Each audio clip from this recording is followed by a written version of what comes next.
আসসালামু আলাইকুম viewers, welcome to দিনাস kitchen. আশা করি সবাই ভালো আছেন। আপনাদের সকলের দোয়া ও ভালোবাসা আলহামদুলিল্লাহ আমি অনেক ভালো আছি। আজ আবারও চলে এসেছি আপনাদের জন্য নতুন আরেকটি রেসিপি নিয়ে।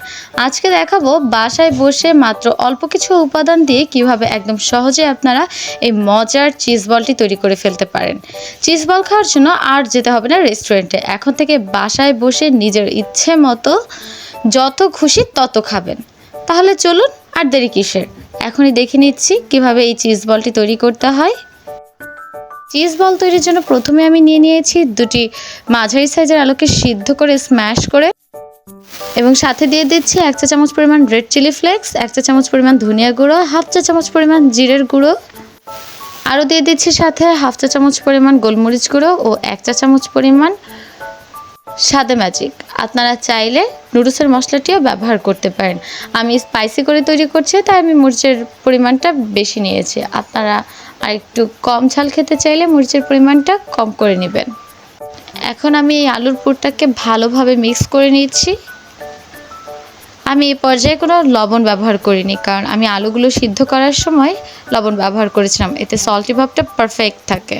এ পর্যায়ে আমার মনে হয়েছে লবণ কিছুটা কম হয়েছে, তাই আমি কিছুটা লবণ অ্যাড করে দিয়েছি। ব্যাস, এটাকে এখন আমি ভালোভাবে মিক্স করে নিচ্ছি।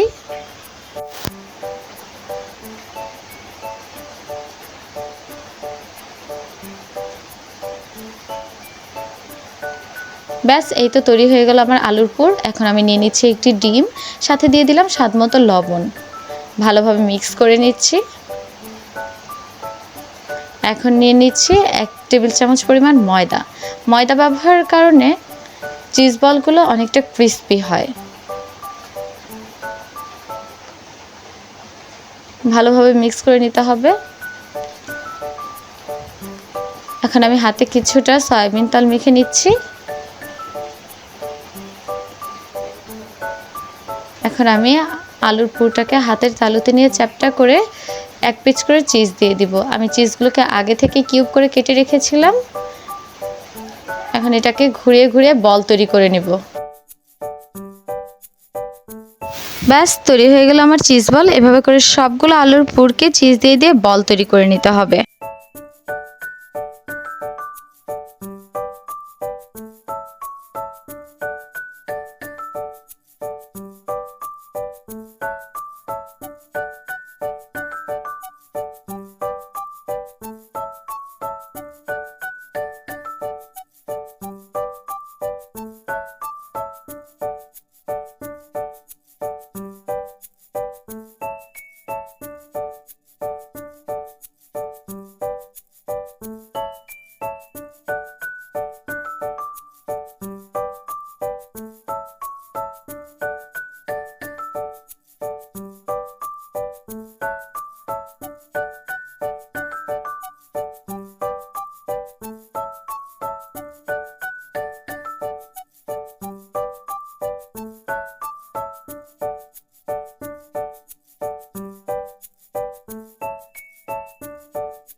এখন আমি চিজ বলগুলোকে ডিমের ভিতরে কোট করে নিব, এবং তারপর ব্রেড ক্রাম্বসের ভিতর ডাবল কোট করব। ব্যাস, এই তো তৈরি হয়ে গেল আমার চিজ বলগুলো।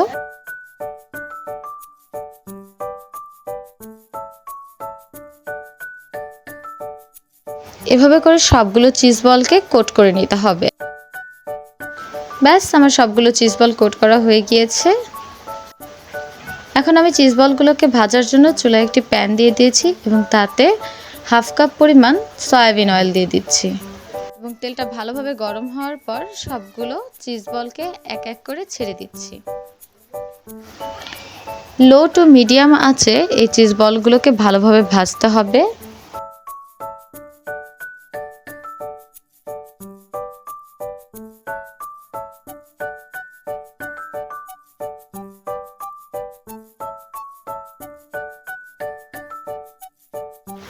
চিজ বলগুলোকে একটু উল্টে পাল্টেও দিতে হবে যেন সব দিকে ভালোভাবে একইভাবে ভাজা হয়।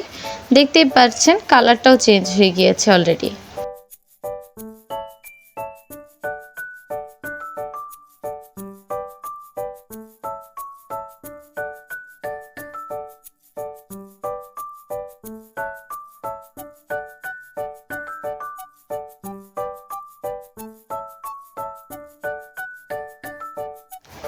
আর দেখতেই পাচ্ছেন চিজ বলটা ফেটে ভিতর থেকে চিজটা বের হয়ে আসছে।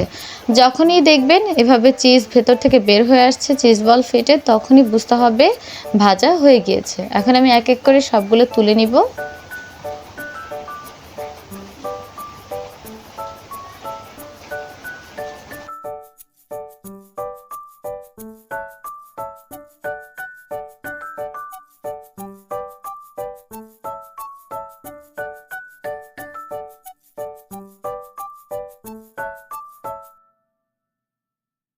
এই তো তৈরি হয়ে গেল আমার দারুণ মজার চিজ বলগুলো। আপনারাও বাসায় অবশ্যই ট্রাই করে দেখবেন এবং আমাকে অবশ্যই কমেন্টের মাধ্যমে জানাবেন। ধন্যবাদ সবাইকে এতক্ষণ সাথে থাকার জন্য। আজ এ পর্যন্তই, দেখা হবে পরের কোনো ভিডিওতে। ভালো থাকবেন। আল্লাহ হাফেজ।